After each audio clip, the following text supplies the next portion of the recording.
Thank you, Madam Deputy Speaker. And can I start by thanking the government, because they have been courteous in having the Prime Minister and indeed the Chancellor both present and respond to this debate. They have been courteous in holding a vote at long last. But I'm afraid that is where my thanks end. As we have heard in the course of this debate, this was not only a manifesto commitment by every political party in this place, it was also a commitment to the world's poorest. It was a commitment to join in force with other nations around the world. And many members in this House have said that we didn't do anything, no other country followed us. But Germany, Denmark, Sweden, Norway, Luxembourg all now fulfil the 0.7% target. France next year is set to hit the 0.7% target.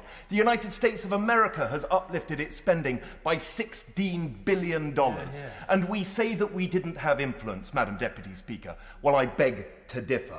What we are debating today is really about the fight for parliamentary engagement. What this House voted on in 2015 in the Development Act, which enshrined the right to make sure that we weren't making short-term decisions, to make sure that when the good years were good, the spending went up, and when the bad years were bad, the spending went down, something that we should have kept in mind before we made today's decision.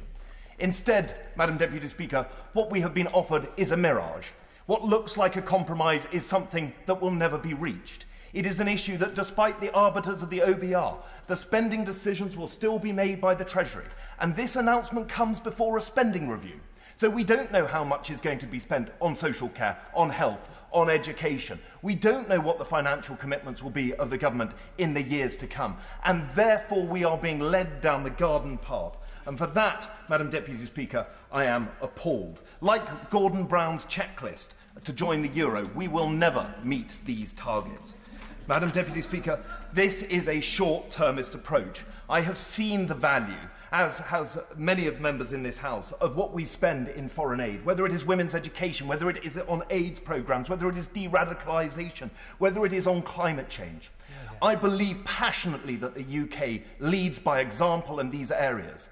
And for that, I will not apologise for voting against the government tonight. I will not apologise for the fact that I will be standing up on behalf of the NGOs and the experts who are based in the UK, who operate around the world, who lead by example and help other organisations follow suit. For that, Madam Deputy Speaker, I offer no apology.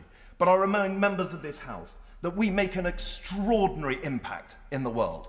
And to shirk it for a short-term decision is something that we should all be appalled by.